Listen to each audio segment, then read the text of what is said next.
Welcome back to the Angels here on OOTP 25. It's been a bit for me, but we're back in the saddle here, ready to record what should be the last two seasons of Los Angeles Angels baseball, helmed by Robert Pollard. As we know, 2038, which is the upcoming season, and then 2039 is going to be the last year of the Angels, and then we will be making the move to being the general manager of the Raleigh Oaks. But for now, we have the Angels. We have two seasons left to try to win a World Series. We just got a perfect score despite, falling short in the World Series once again. But, you can't be too sad about a run like that, a regular season like we just had. You can't be too sad about that because, the playoffs are just total RNG. That's how they are in real life. That's how they are in this, at least for the most part. It's tough. It's very, very tough to win a goddamn World Series. That's why not a lot of teams do it. Shocker, I know. I didn't even go to college for statistics. I don't even have some data engineering background. I'm also seeing in our inbox here, Juan Soto has retired. So I have a decision. Okay, no, that expired. Juan Soto has indeed retired. So he was going to be a free agent. We had to make a decision on him, but he decided to retire anyway. So Juan Soto has called it quits, and we are retiring number 22 in his honor. That was just an auto thing. Juan Soto, insane career. Even the last season, I mean, I feel like it was probably good because he probably wasn't going to be as good next year. He was already starting to get to the point where he was not really Juan Soto anymore. So I feel like that's a good time to call it quits. Juan Soto retires at age 39 after playing most of the season at age 38. I mean, not a single season with a WRC plus below triple digits. That is 440 doubles, 585 home runs, 1,600 ribbies, almost 2,000 runs, a career 19.6 walk rate with a 16.6 strikeout rate, a career slash line of 267, 411, 497, and a 908 OPS. 426 stolen bases in his career as well. A good majority of them, pretty much all of them really, coming with the Mets. And then when he made the transition over to us, I mean, just absurd stolen base rates he had for us in the later years of his career. Juan Soto, just a ridiculous player. Let's put this on basic stats here. So yeah, 2,000 games, 2,748 games, almost 2,000 runs, 2,599 career hits, 440 doubles, 585 home runs, not quite 600, but still hell of a career for Juan Soto. 426 stolen bases with only 88 caught stealing. A career 147 OPS plus and an 84.6 career WAR. He's going to be a Hall of Famer. But obviously that also means that our team is going to be looking a lot different this upcoming season. We've got a couple aging players. Juan Soto, or I should say we had a couple aging players. Juan Soto obviously is now retired, so he's not going to be on our team this year. But overall, it's definitely going to be a different look because we just have some open spots now in the lineup here. So Tiziano, we still have to make a decision on him. He's an expiring free agent. Obviously a very, very good player, but we have to really consider what our situation looks like at certain positions. We have one more year of Elly De La Cruz, at least guaranteed. So he is this year guaranteed upcoming, and then 2039, we're probably opting out of that. The thing about Elly is he can really only play first and third. He can't play shortstop at all anymore. So with Tiziano, if we play him, we're really going to have to just bite the bullet as him as maybe even a shortstop. I mean, like, Guadarrama is our starting shortstop right now. He put up a 2 WAR. That was solid. So, like, we just have a logjam at infield positions at the moment. That's why Padilla was playing right field all year. So, like, I mean, I guess now the DH spot's open. So, like, Aquino. I mean, I'd rather have Aquino at third since he got that bump in the offseason, which we might do, honestly. We might put Aquino at third base. So let's just say theoretically, Aquino's at third. maybe De La Cruz's DH to try to avoid some injuries. And then we have, like, we bring back Tiziano to play second. Juan Padilla would play where? Third, ideally. But we have Aquino, so maybe Aquino does play first. Then Padilla plays third. Guadarrama plays short. And then we have Aiden Huzzy as, like, the main backup infielder once again. What is he projected to make? Okay, so he's making like $5 million in ARB this season, which is a pretty big jump for my ability. Yeah, last year he made 2.9, so a decent jump. Do we want to pay him to be a backup who can really only play second, third, and first? He's not a backup shortstop. I don't really know. But if we let Tiziano walk, we get rid of him, and then it allows us to do something like Padilla. Or no, we could still do that, and then it's like Aiden Huzzy plays second. And then we fill in the outfield from there. So, like, that is a possibility. Obviously, leaving Tiziano would not be the most ideal situation because he was a huge part of our team the past 2 seasons. Big Bopper in our lineup does not really, or he strikes at a decent amount, but he's not like a huge risk. He's a steady guy. He gives you what he gives you. He's not even 30 yet, but he does. Okay, that's actually not too bad. I would say I don't think I want to give him that long. Maybe like 6 years. I'm not opposed to giving him that amount of money. It's just a matter of, do we want to risk playing Padilla in right field again? Because he was awful in right field. So, I mean, obviously it gives us a lot of depth if we play Padilla in right. And we have, like, Aquino at first. Tiziano could play third. And we could have a situation like that, where that would be our lineup, and then fill in the rest as we go, and it would be like Suzuki in left. Do we have someone hurt? Yes, we have Canalate's hurt. Bring him back. So then it would be like Canalate, who's obviously going to be back this season. So Canalate would then take over as center field. Catcher would obviously be Haggy. And then you would have like a situation where, like, Ken O'Brien, we could unleash him as the super utility guy. He could play a big role on this year's Major League team. I would not be opposed to that whatsoever. So Ken O'Brien, somebody who could be mixing in here. Ricky Hall's not going to be back. Bobby McGowan is a guy who could play the corners for us. Fletcher Clancy, probably not going to be back. Maybe, who knows? We shall see. Anglesi, maybe he makes a step at this offseason, who knows, but right now, as he stands, he's not a Major League player, but he's always an option. David Dorda is making the minimum this year. He's out of options, so maybe he gets traded, maybe he's on the team. Not really a versatile guy, but he's an option to have on the bench. Keon Johnson is on an auto-renew, I believe. Perhaps. I think that's what he is, yeah. He'll be making 1.25 again, which I don't mind. Maybe we get rid of him, maybe bring him back. He's versatile, but I mean, he has to have the captain, so I think that's worth having him on the roster just for that. So having like guys like Keon Johnson and Ken O'Brien available to us. Steven Piscotty is obviously somebody we want to have in the mix. It might be another offseason where we really don't make too many changes, at least to the bats. This is assuming we re-sign Tiziano, which I think we are going to do. We do have a good amount of money available to us. 62 in total money, 43 in extensions. The budget is projected to go down, though, as it has been the past few seasons. And this is even with our player dev cranked up to 30 million. I think our scouting is cranked up, yes, as well. So we could even take a little bit out of this, because I usually have this about like 15, 12, somewhere around there. And I usually have this about like 25. So we could even take some money out of there if we really wanted to and spend. But I don't know. It depends on who's out there. I don't really see like a need to like really spend huge. But like Tiziano is going to get re-signed. It's just a matter of how many years we re-sign him for.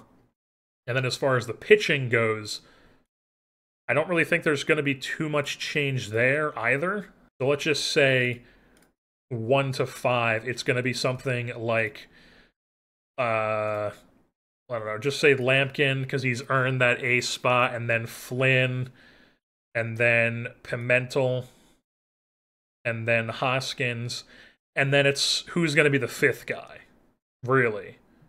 Because we have Hoskins signed, we have Pimentel still on a minimum deal. We'll probably sign him long-term at some point. Josh Flynn is making arbitration at $11 million this year, so that's quite a big jump from 7.4. That is his last year of team control as well this upcoming season. So we're going to have to make a decision on him, especially after having a great season like he just had. But Lampkin is back for at least next year guaranteed, and then a team option for 2039. So this is probably going to be our 1 through 4, and then we'll just have to figure out who's going to be our 5th. Is it going to be one of those younger guys? I highly, highly doubt Luke Little is back next season. He's somebody who was really good for us, but we signed him with the intention of being a one-and-done guy. So in the rotation, it could be somebody like Josh Hedeman gets a chance, perhaps, who traded from the Rangers last year. Mike Rogers is another guy who probably prefer Tiedemann over him, but Rogers could possibly give you some innings in like a 5th starter role. Do we give Jorge Sosa another shot in that 5th starter role, or do we give him a full year in the bullpen? He hasn't really proven that he's ever really a great starter, but he's somebody I would not mind having in that 5th starter role again. We also have to figure out what to do with Terada. I think Terada's probably not going to be on the team this year, maybe, because he is projected to make ARB at 14.5. which I'm not opposed to, but he is fragile. He's fragile, and he's going to be 37, basically, by the time the season starts. So, you know, he was really good for us, but he's really old, and he's fragile. So I think we're probably going to try to trade him and pick something up for him in this offseason. And then we also have to make a decision on Juan Campos, who has been a good reliever for us. He's a very usable reliever. He has 1 option year left, and he has a team option at 2.4, which I'm not opposed to doing, because he has that option year. I like having our deep bullpen that we have right now. He's been very solid for us. So I think we're just going to go ahead and bring him back for 1 more season. So that's an easy decision. Juan Campos is indeed back for another season. And then for Tiziano here, I'm thinking maybe like 6 years. That 6th year is a vesting option, maybe. We'll go like, he needs 550 plate appearances, sure. And maybe we talk him down to, he wants the same amount of money for every year, so maybe we talk him down to like 22.5. It's a decent drop-off, no trade clause as well, but we're probably not going to be trading him anyways. So I think 6 years, 22.5. Would he accept that? No. Okay, so if he goes 6 years, maybe we just drop it down to like 24 even. Just save like a million, little over $1 million. We make this a team option for that final season. And yes. Okay, he doesn't want that either. What if we make this 7th year a team option and we say, I don't know, we drop, let's say once he hits 32, we drop it down to like 22.5. Use that for rest. This first year, we give him like 28.5. We give him like 27.5 this year. And then here it's like 25 even. What would you think of that? What do you mean you don't want? You just want 25 straight up? Will you just do everything you want except team option in the final year? Okay. I think we're just going to do that. I think we're just going to go straight up 7 years. The 7th year is a team option with a $2 million buyout, and it's 25.2 for all these years. I think that's a reasonable ask. He's a good player. Yeah, we're just going to do that. So Tiziano, 6 years guaranteed through his age 34 season, 25.2 AAV. Boom. Submit offer, 7 years, 176, 400 million total. That's what he's getting.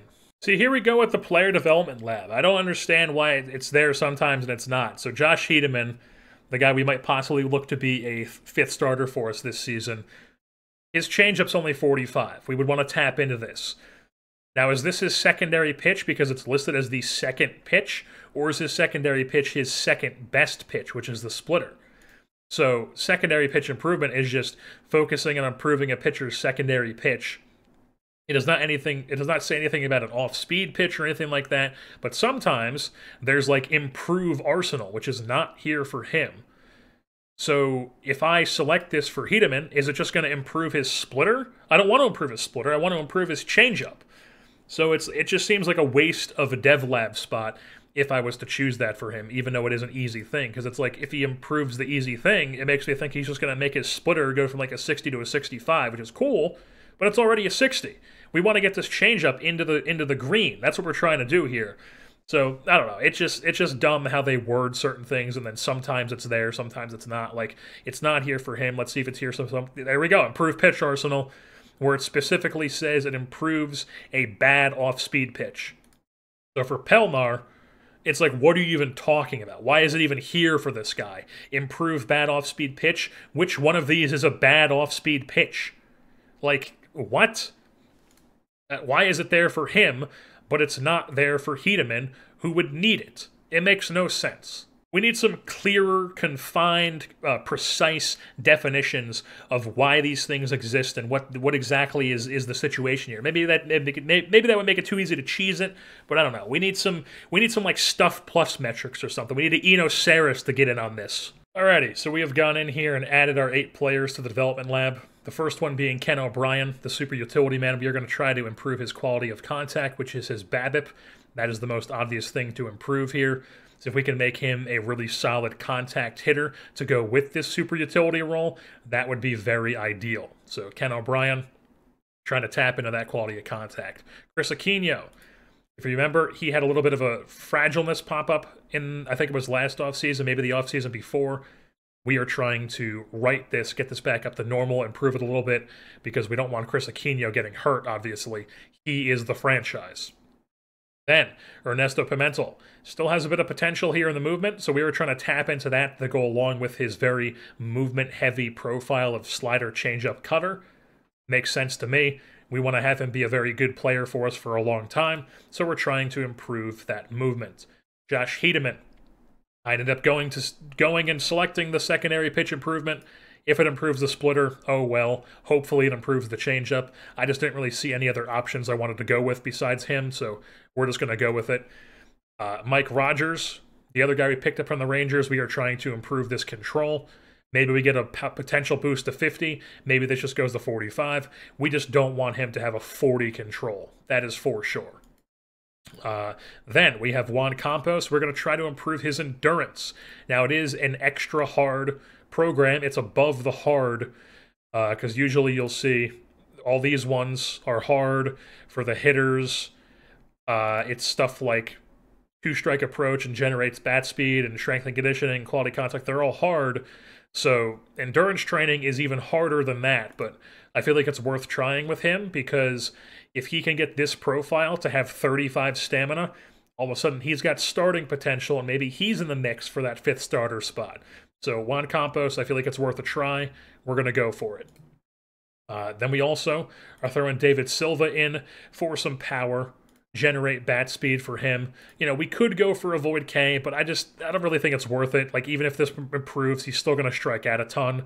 So I just want to see if we can tap into this serious power potential and unleash him as a real home run threat to have in our organization. And then Mike Hoskins is the last guy, once again trying to improve his strength and conditioning. He hasn't really had injury issues since he became fragile. You can see here he pretty much pitches all the time. He's had a couple like minor injuries. If we take a look at his injury history, none of these, aside from this elbow tendonitis very early on in his career, none of these are like very, very concerning. They're all just like a couple day injuries. So hopefully that can continue, and maybe we can even get this improved to where even that it doesn't really happen. So Mike Hoskins, a key part of our team. We would like to improve that. Those are the 8 guys we're going with here. Hopefully, they're able to improve. Obviously, we will throw in a second set of guys once we get to spring training and try and improve their fielding and stuff. But this is the first group. We're also going to go ahead and commit to a long-term signing, at least long-ish term. We're buying out 2 years of free agent years, age 29 and age 30 for Kanalate here. I feel like he had a good enough breakout last year, and especially with how he played in the playoffs, that I'm confident that his bat is going to play.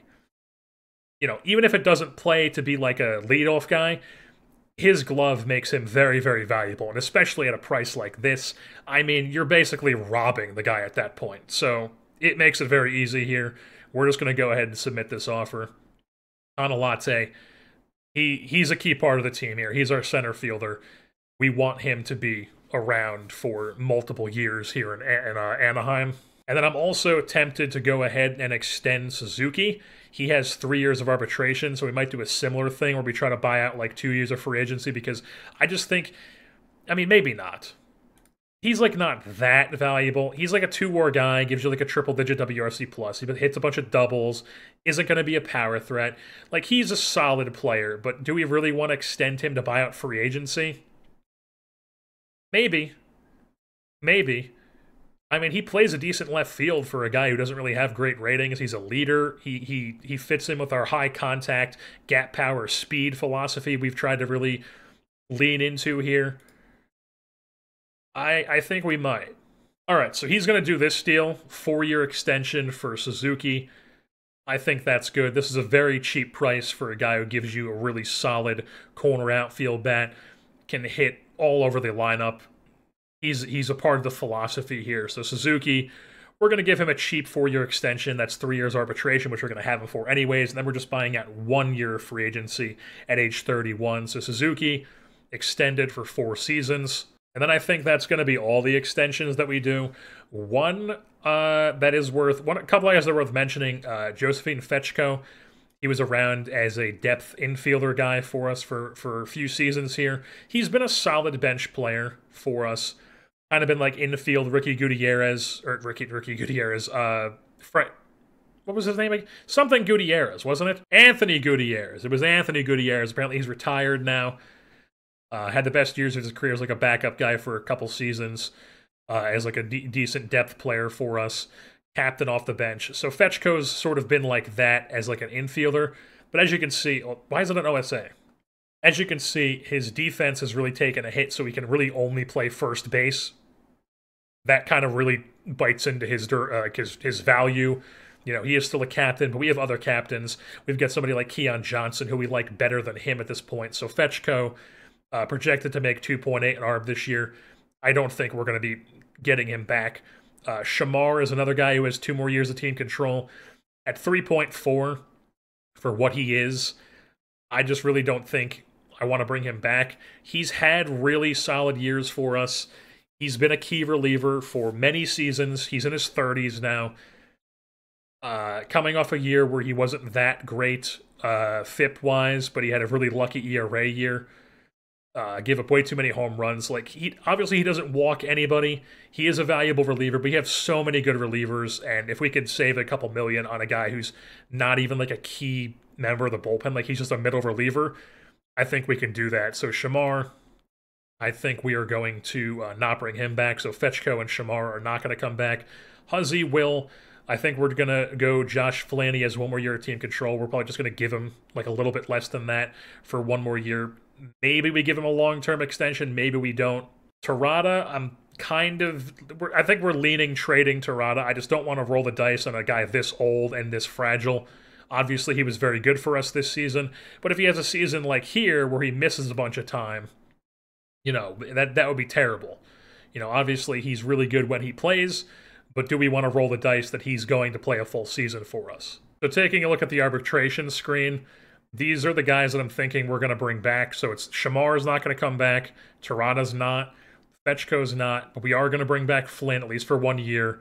Sosa's going to come back for at least 1 year. Anaya's going to be back as like a backup catcher. Him and Cuevas are the backup catchers. Haggie's kind of solidified himself as that #1 guy. Huzzy is going to be back. Suzuki, obviously, we extended. Same with Kanalate. And then Fletcher Clancy, we might bring him back. We might not. The thing about him, he has no options. So if we commit to him, he's really just the guy we think is a defense center fielder at this point. I don't really think he's ever going to repeat that 1 year he had for us in the majors, where he put together like a 2.5 WAR and a triple-digit WRC plus, while Kanalate just couldn't get his shit together. I do think he's a valuable player, but I don't know. We'll have to see. Because he is, if Kanalate gets hurt or something, we don't really have another center fielder in the organization, except for Silva. Silva could play like a decent backup center field, but do we want to have Silva on the roster is the thing.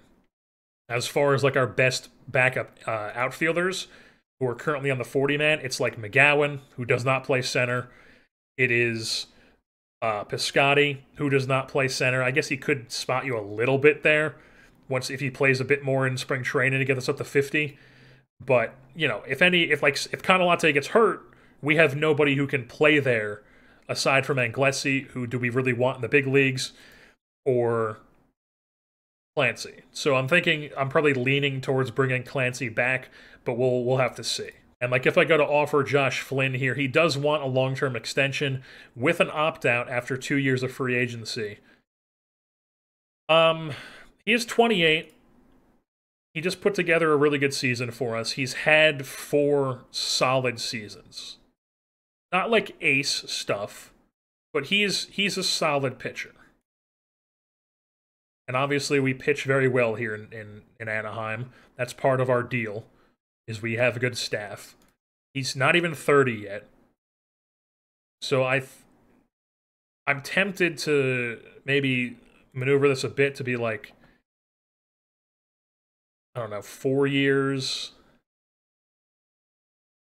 5 years. We have the opt-out in there, but maybe we he's projected to make $11 million this year, so that's a huge increase. So let's just say this is 10.8. Maybe we drop this down to 25.5, and then this is just 25. I highly doubt he accepts any of this. Okay, he does. He does accept that. So I think this is what we're going to do. I think we're going to go 10.8, which is a little bit below what his arbitration is for this season. And then we buy out 2 years guaranteed of free agency at 25.5. It's under $30 million. And then he has an opt-out. If he opts in, he's making 25 even at ages 32 and 33. Not exactly a super old guy, so I think we're going to go ahead and do this. Josh Flynn, we are extending him. He's a key part of this roster. We want him to be around, especially once some of these other guys start aging out. We have Hoskins locked up through 2039. Yes, through 2039. Well, we won't even make a decision on that. We'll be gone by then. But Lampkin is a guy who also 2039. He's going to be up there. He's going to be up there in ages and up there in age. So we'll have to see how he performs this year, based on if we bring him back for that. Pimentel, we want to get extended. He put up 2 years, so let's just see what he wants long term. If we offer him an 8-year deal, he wants a good amount of change, But I'm not exactly against doing this. Now, it is going to be paying him, obviously, much more than minimum this season, but he's a dude. He's somebody who's going to be an absolute stud for us. We want him around long term, and this is not me just willy-nilly giving people contracts. I've said before, we're not going to be offering contracts. It's well, I'm not going to be here, so who cares if this is a bad deal? We're still trying to do what's best for the Angels here long term, and what's best for the Angels long term is locking up your 23-year-old stud starter long term. So I think we're going to go ahead and do that as well. I think we're going to say maybe, yeah, I think we want 8 years. We'll apply long-term demand. Maybe we drop this down to 5. Drop this down. Maybe $1 million. Drop this down. And let's just see how far down we can get him. Maybe 20. and then we'll do that. Yeah, barely really saving any from what his initial offer was, but let's see what he thinks. He loves it. Boom, let's just do it. 8 years. I think that's a fair deal. It's well under 25 million at the highest point of it. I think that's solid. So Ernesto, we're going to sign him long term. He's going to be a very, very key part of this Angels team. And just a couple minor league relievers that I think we're possibly going to give major league deals to here, just to see if we can keep them in the organization, because obviously we have some guys who are going to be leaving, like Ricky Hall's going to open up a spot, Luke Little's going to open up a spot. We're not bringing back Shamar. We're not bringing back Terada. We're not bringing back Fetchko. So some spots are going to open up. We can DFA some other guys who are on the bottom of the roster to open up spots. But like one guy, Paco Worthing, is a Brazilian right-hander who we picked up at international free agency in 2031, extreme ground ball guy. He's been in Double-A for a while now, really being a solid pitcher down there. He is absolutely somebody we want to get involved here, so we're going to offer him a major league deal. Another guy who is, or I should talk about the AAA guy first, which would be Bovey, I believe. Yes, RJ Bovey. This is one of our classic late round reliever picks who I just hoped would work out. He's a personality class prankster. He throws 100 miles an hour. He throws absolute fucking cheese. 80 grade fastball, potential 70 grade slider, already a 60. Insane stuff, has no clue where it's going. The prototypical modern day reliever. This is when you see people joking about everybody's got a guy in Double-A who throws 100. This is the guy they're talking about. The guy who doesn't know where the hell it's going, but he's throwing 100 with a wipeout slider. I think he's worth having in the organization. Obviously, has never been in the major leagues. He has a ton of options. I think he's worth having, so we're going to offer him a major league deal as well. And then one of the ones that I'm not 100% on is Jimmy McDonald here, who is another one of these late round relievers that we took, round 14 in 2031. But the thing about him is that obviously he throws 100 with an 80 grade fastball, but his curveball has never developed. So we would have to be waiting for this to develop if we ever want him in the major leagues. And he really hasn't done well in the minors. So now that I'm seeing this, I think we're just going to not re-sign him. You know, he is intriguing with this fastball and the velocity, but extreme fly ball with a 45 home runs allowed, that's just never going to play in Anaheim. So I think we're going to let this guy walk. This is another one who could possibly be intriguing, but he's another guy who has 45 home run allowed. He's not an extreme fly ball, but he has that 45 home run allowed, even though he does have some nasty fastball slider combo. He's a lefty. He's from Wisconsin, Oshkosh, Wisconsin. He's a guy who's been in Double-A and Triple-A. Never really pitches too much because I guess the AI thinks we have better guys than him, which I guess we probably do. I don't really think we're going to offer him a major league deal because I just don't think he's worth it. So he's interesting. You know, somebody else could use him, but I don't really think he's going to crack our team anytime soon. And then another guy who we're not going to bring back, I don't think, who has played a role for us in the past is Shamel Flannery here. We picked him up in the White Sox in a trade.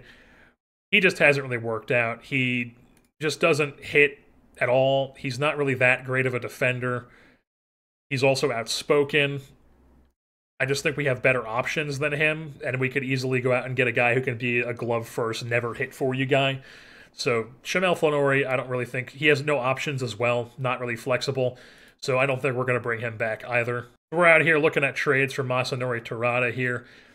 It's looking like we're going to be making a deal with the Astros, the team that literally just beat us, just because they're offering the best deal, the best players for Terada, who obviously is old and is fragile, and that he's a reliever, so that limits his trade value. I mean, Shamar just straight up has no offers, really. You offer him, and he's just like, there's like a quad A guy that gets offered. But Carranza here is the main piece I was interested in. Switch hitting, young infielder, first baseman, second base, can definitely play third as well. Spot you some games at shortstop. Has torn up the minor leagues. This catcher, who I think could be a very interesting 3 true outcomes, really good defensive backup catcher for Haggy. You know, obviously we have a lot of backup catchers right now, a lot of guys around this profile, around this rating. But I like this guy better than I think I like Cuevas and possibly Anaya. So I just think he's worth pursuing. He's been tearing up the minor leagues. They have a bunch of catchers in front of him. Same with Carranza. And I'm just looking at AAA to see if I can squeeze in like a reliever or something here. And I'm seeing this guy who they are obviously not going to throw in, but #1 overall pick. I'm sure I looked at him at some point, but I mean, Jeremy Kern here, just insane. #1 overall pick in 2034. He's been tearing up the minors.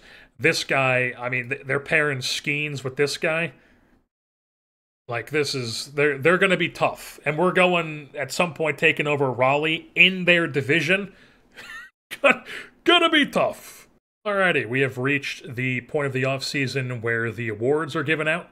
So the National League's MVP this season was Jesus Labra of the Kansas City Royals, a new player in this world. I guess not new, he was on the team last year, but new, somebody we're freshly aware of. Big bopper here, former first-round pick of the Royals in 2031. 70 grade power with some really good gap power and eye as well. I guess he played second for them. Probably second and a lot of DH, it looks like, because he played way more than 60-something games. So yeah, 5 WAR, split between second base and DH with a 152 WRC plus, 44 bombs, 33 doubles, 106 runs scored, leads the league in slugging and OPS. Yeah, pretty well deserved there for the Royals. And then you got a Rays guy behind them, Juan Luna, their catcher. Wow, who they got from the Dodgers. The Rays out here swindling the Dodgers at some point. And then Riley Green. I remember now, last time I recorded, saying, is Riley Green, who led the league in WAR, going to win a MVP as a wrecked 37-year-old? He did not, but he does get 4th place. So that's pretty damn good for Riley Green there. The American League MVP was Humberto Lozano of the New York Yankees. We saw him in the playoffs this year. He gets the MVP in the American League. It looks like Tiziano got a couple votes, got recognized, but didn't really come anywhere close to being the top of the list here. The Cy Young in the National League belonged to Jesus Tejada of the Guardians. This guy's been dominating for a while now as a 2-pitch guy, just being a unicorn here. Only has 2 pitches, and he's just still been pitching this long, being an absolute stud for Cleveland. While on the American League side of things, Tommy Lawing of the New York Mets, who we also faced in the playoffs, we've seen him, I think, multiple seasons at this point. But he has been an absolute stud for them. Traded from the Twins in 2030. He picks up his first career Cy Young in 2037. And then the Giants with their pitching staff get 2, 3, 4 with Van Orden, Guthrie, and Dan Devine. I mean, and then the D-backs right behind them. Some really good staffs in the American League. I mean, I feel like we have a really good staff, but I feel like it's more well-rounded 1 through 5 as opposed to these guys who just have like 3 aces. And then the other thing that's very interesting is that Ivan Wilson, our new manager, first-year manager, gets Manager of the Year for his 100-win campaign in his first year as the Angels, or I guess second year. So yeah, he won 98 games his first year, then 100 games. Very good manager so far. Obviously, you know, he's not really doing much, but Ivan Wilson does get Manager of the Year here for his first 100-win season. Unfortunately, no Silver Slugger for us this season. Chris Lesnar, the former player of ours, now on the Phillies, he does get a Silver Slugger. He's just been really good ever since he left us. Back-to-back 40 home run seasons. He's dropped his strikeout rate below 40%.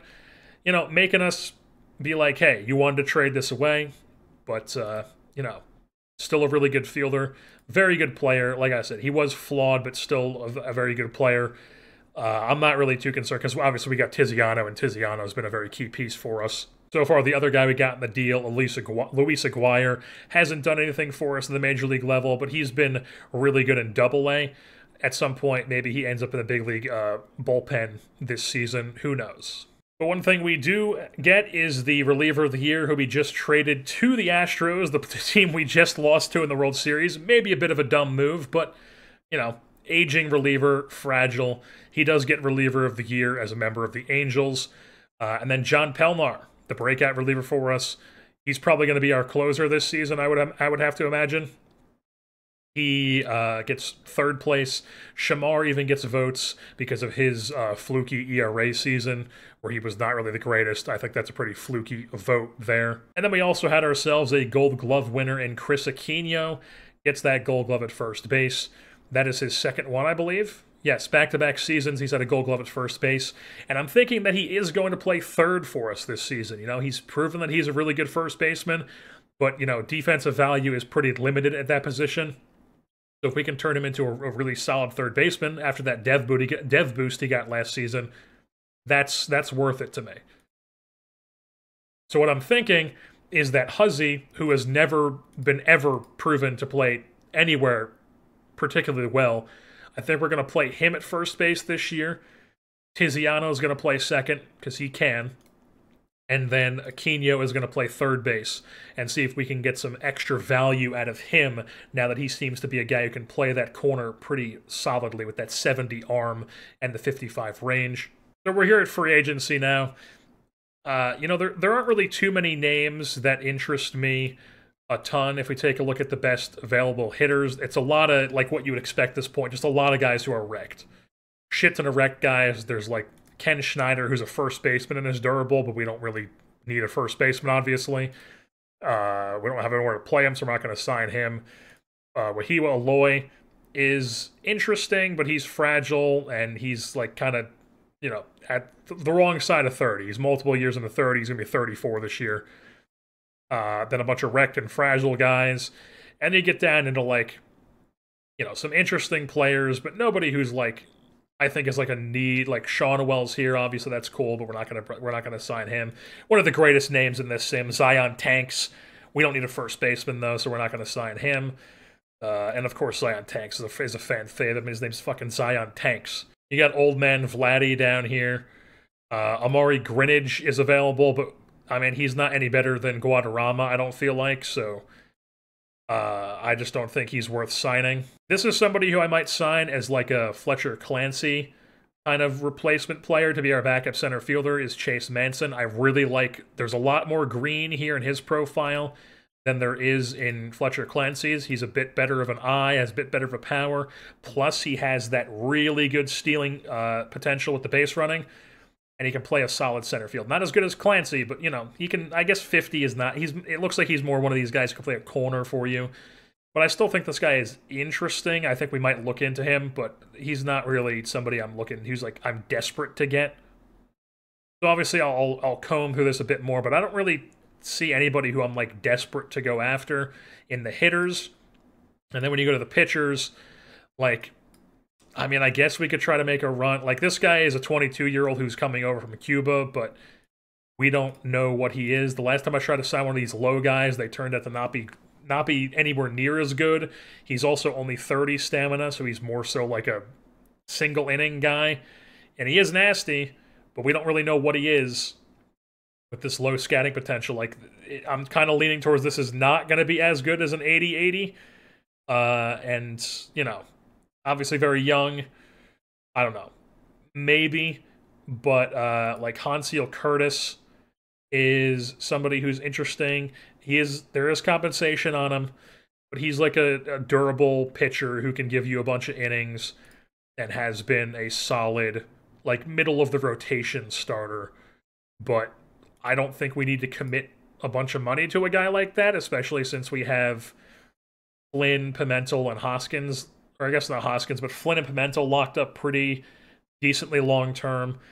And, you know, I guess Curtis could be like the Lampkin replacement once his deal ends up. I guess that could be somebody we go after. Solidify that rotation even more. I think that's something. The other thing that I was possibly looking at is getting a buy low on Vince Garza, coming off of his just ridiculously awful season. Now, his BABIP has gone down a shit ton, which scares me, because that probably plays a big part in why he had such a disaster season, where they just kept throwing him out there for 155 innings. I mean, this BABIP is not good. And it's so different compared to all these other years that he's had. He's never had a BABIP issue, aside from like a couple of years. Like this year he had one. But yeah, it's just really that year. It's just really 2030, and he was still even good that year. But then this year was just a disaster. And it's like, it sounds crazy to be like, you look at these ratings and you see the 35 stamina and you're like, this guy could be a 5th starter. Absolutely. But do we run the risk of having another season like that? Like, we know Vince Garza has had some really good seasons, so I'm kind of tempted to like buy low on him, especially since we have $65 million. I mean, maybe not a 4-year thing, but maybe like a 2-year thing. We don't guarantee anything. Maybe we drop this down, see if he's interested in something like this. Would you like that? No. But really, I just don't see many people that I'm interested in aside from Curtis, possibly. Like, obviously, this guy is good, but he's wrecked, coming off a torn UCL as well. He's going to miss the whole year. So obviously, we're not going to sign this guy. So really, it's just Curtis, who's more of like an innings eater, doesn't really blow you away. Just very solid across the board. I mean, there's just not, like, we have a ton of money to spend, and there's just nothing to really spend it on. So we might just crank it into player dev at this point. Roussel Shepard could be interesting as maybe not a shortstop for us. Like, he's been a really good second baseman. He has a 60 grade shortstop at 70 range. Really good stealing ability. Decent enough bat. He's never really shown the bat, though. He gets his value from being really good defensively. He's never really a hitter. But he steals a bunch of bags, plays good defense. Like, is he better than Guadarrama at shortstop? Maybe. But he's not going to hit. And it just sucks when you're a team with a huge budget, and so many of these free agents at this point, like, everyone is wrecked. Everyone. Like, if this guy wasn't wrecked, I would be all in. I would be like, absolutely, we're going to go after a guy like this. 30 years old, has been a stud. Obviously, he's been hurt a ton because he's wrecked. But he's wrecked, so I'm not, like, this guy's profile's insane. So, like, obviously, we're not going to offer him anything. But it's just like everybody good is wrecked, except that, like, occasional, like, if we needed a first baseman, I would go after this guy. But we don't. We don't need a first baseman. You know, this guy, I guess he could help us. But it's like, if we play him, if we get him, where do we play him? We then have to, I guess we move Huzzy to the bench. De La Cruz goes to the bench? I doubt it. Maybe, I don't, but then, like, he gives us a backup first, third. His speed's still valuable. I guess it would just be like Huzzy goes to the bench. And it's like, this guy, he's put up back-to-back seasons that were pretty good, but they weren't like anything crazy. Like Huzzy could easily put up a season like one of these. Absolutely he could.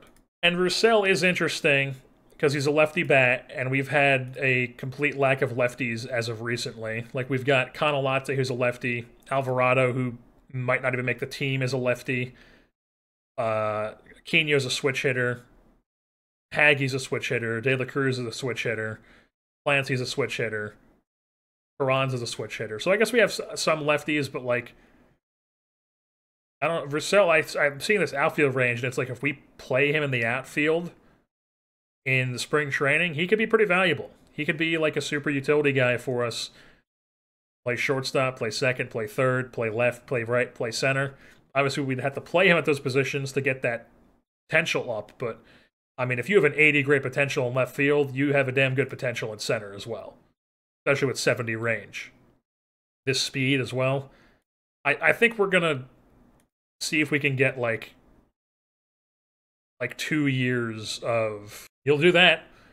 I think I'm interested in this. We're going to submit this, and Shepard's going to be somebody we're going to go after. All right, folks, we are here at the end of the offseason, so it's time to do the recap of everything that happened to catch everybody up. So we'll start things off. Juan Soto, as we know, retired. No longer a member of the Los Angeles Angels. His number 22 was retired.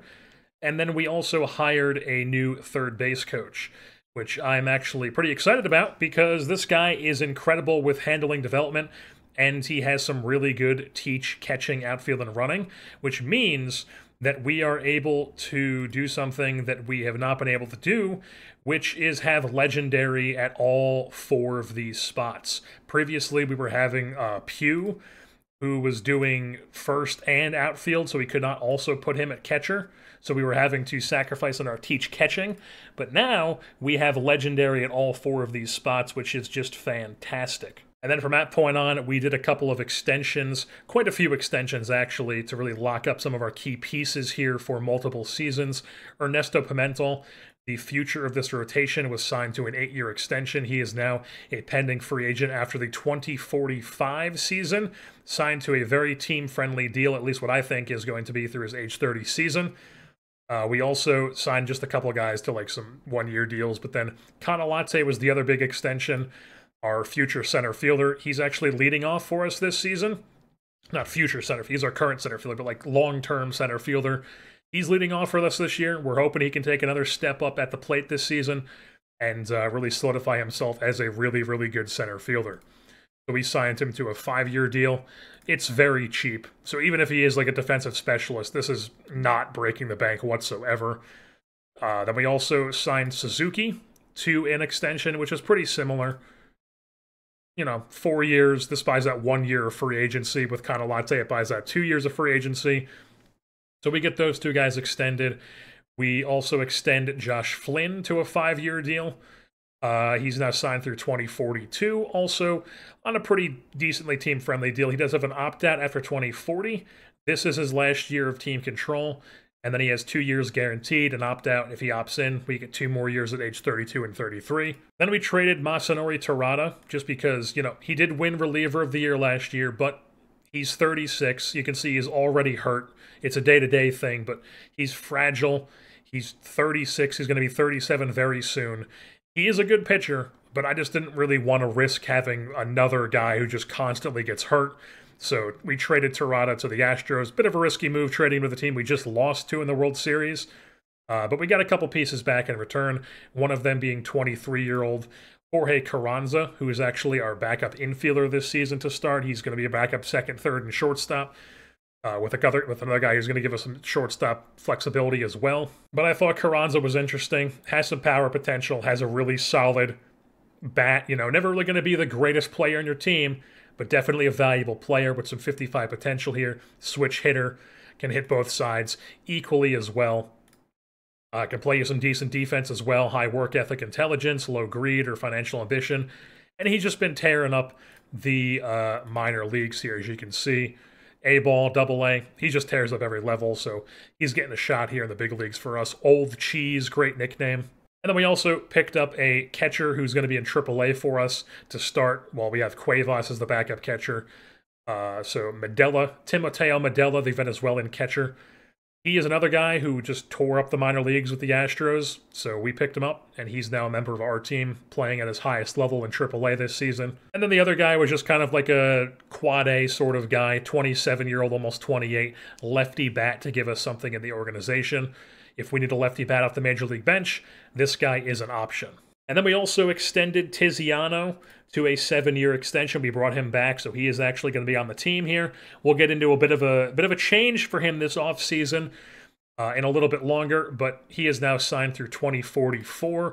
Also kept that under $30 million, so Tiziano, pretty team-friendly deal, signed through his age 34 with a possible 35-year season. And then, like I was thinking, we did not really do much in free agency.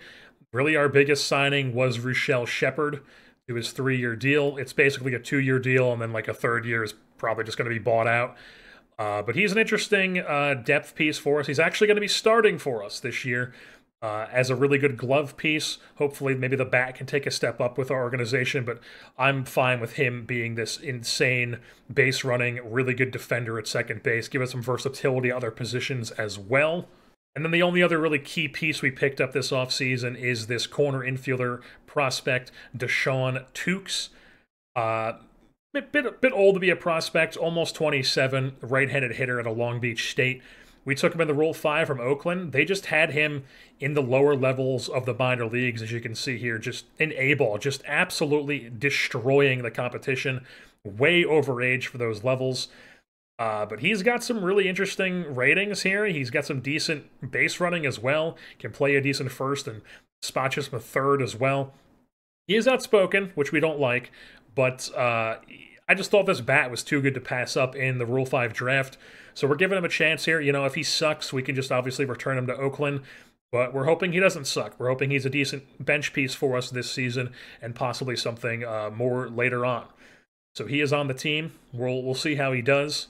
But getting into what our roster looks like right now. So the lineup is going to be Canalate leading off in center, Aquino at third, Padilla in right, Tiziano playing shortstop for us, Aiden Huzzy playing first base, Ellie De La Cruz at DH, Suzuki in left, Aggie at catching, and then Roussel Shepard at second base, with Cuevas as the backup catcher because he has out of options. So I was just like, fuck it, we'll play him as the backup catcher. Tukes is the backup first baseman and also third baseman, with Carranza mixing in there as well, with Rochelle Shepard as like the main backup shortstop, with Carranza as the secondary. And then the main backup center fielder is our starting second baseman, but hopefully that's not going to be too big of an issue. If Tukes does get hurt, Ken O'Brien's the first guy we call up, and then he could take this backup center field spot. Piscotti also, backup corner and outfielder, mixing in every third and fifth game in their respective left and right field positions, and the Carranza playing every fourth game at second base, with Shepard as the defensive sub. So that is what the lineups look like for us. And if you're wondering why Tiziano's playing shortstop, that is because he had a big boost in player development this offseason. He got a huge, outstandingly completed training at second base. So that means that he got this big boost. Everything went up 5, and now he's a 60 grade shortstop. So we're going to play him at shortstop. I feel like that's worth it rather than playing Guadarrama at shortstop. I think, having a really good bat who's also a good enough fielder to pass there is better than having just Guadarrama be like a 70 WRC plus guy at shortstop for you. We're going to try to see how it goes, and that's where he's playing this year, at least to start. And then on the pitching side of things, not too many changes here. 1 through 4 is going to be Lampkin, Pimentel, Flynn, and Hoskins. And then we're rocking a actually follower action with Josh Hedeman is going to be the 5th starter, but he is a follower, basically working as a multi-inning reliever every 5th day, whereas Juan Campos is going to be that opener. Get the little lefty-righty. Campos has the control. Good stuff as well. Get him in there as the opener. And then Hedeman will follow him. Hopefully that can work out for us. While the rest of the bullpen, John Pelnar, I think, well, he's only got 25 stamina, so I don't know if I want to go 8th plus or later with him. We'll put it for now, see how it goes. So 8th plus with Pelnar as the closer, high leverage secondary. Brannick and Sosa are the stoppers with also high leverage. Spainhauer set up 6th or later, high leverage. And then Campos, Caraway, and Croxton are your middle relievers. And Mike Rogers is a long reliever with a middle relief secondary. That is what the bullpen looks like. I feel like it's pretty solid. Obviously, you have a lot of depth to call up and down as well if guys are not performing. And as far as our off-season training programs, the first batch, Ken O'Brien did improve his quality of contact, his potential BABIP, and his current BABIP both improved by 5. He's starting the year in AAA, but he is absolutely going to be in the big leagues here quite soon. Ken O'Brien, very excited to see what he can do for us with this improved BABIP after tearing up AA last year and getting a chance in the big leagues towards the end of the season. Just a super utility, very excited about him. Then Chris Aquino did indeed improve his durability. So he is now back to normal for durability. Love to see that.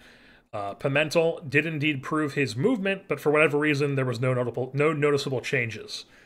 Josh Hedeman, no changes to his improving secondary pitch. Mike Rogers, no improvement to his control, as well as he lost the potential there. So he's just doesn't know where the hell it's going. Completely lost his starting potential at that. But, hopefully he's good enough as a reliever. Juan Campos, unfortunately, did not improve his stamina. That was obviously a big long shot. David Silva did not improve his power. Mike Hoskins, though, did improve his durability, so he is also up to a normal durability. That is huge for him. Love to see that. And then for our second batch, we tried to prove a bunch of defense and base running. So Ken O'Brien tried to improve his shortstop, did not improve it. Suzuki tried to improve left field, did not do anything. Huzzy tried to improve second base for the 15th time, did not do anything. Deshaun Tukes tried to improve his third base, did not do anything. But then Tiziano, a outstanding success as we know. So he's going to get that shot at shortstop this season, see how it goes. And then Bobby McGowan did improve a little bit in left field. Not really anything noticeable because it was less than 5, but still, hopefully he's a little bit better in left field. Piscotty did not improve his base stealing, and then Jorge Carranza did indeed improve his second base. So you can see here, he's a decent defender at all infield positions. That's why he's rocking as the backup infielder for us. And before we wrap things up here, little quick look at the preseason predictions. The Red Sox, Yankees, and Nationals all projected to have 90-plus wins in the Metro division, with the Expos and Phillies behind them under 500. And then in our division, it's the A's and us projected to have 90-plus wins, with the D-backs, Dodgers also projected to have 85-plus, both 87. And then we're actually getting weirdly respected with some of our hitters here. They think Ellie is going to have a monster season, or he's going to be one of the better hitters, even though he's hurt. Or even though he's old and he had like a really down year last year. I don't know, maybe they think he's going to bounce back. We'll see. While the National League side of things, it looks like the Great Lakes division is going to be beating up on each other. Big, tight, close race here at the top. Guardians all the way down to the White Sox, 84 to 77 wins. Any one of these teams could win the division, essentially, except for the Tigers. The Tigers seem to have completely fallen off the map and are basically projected to have like a real-life White Sox run differential. That's insane. Whereas in the Southern Division, you have the Marlins and the Astros projected to have 100-plus wins, which is just insane, with the Rays, Rangers, and Braves all projected to be 80s as well, with the Royals just below there. So that is what we are rocking with here to head into the 2038 campaign. Let's see how it goes.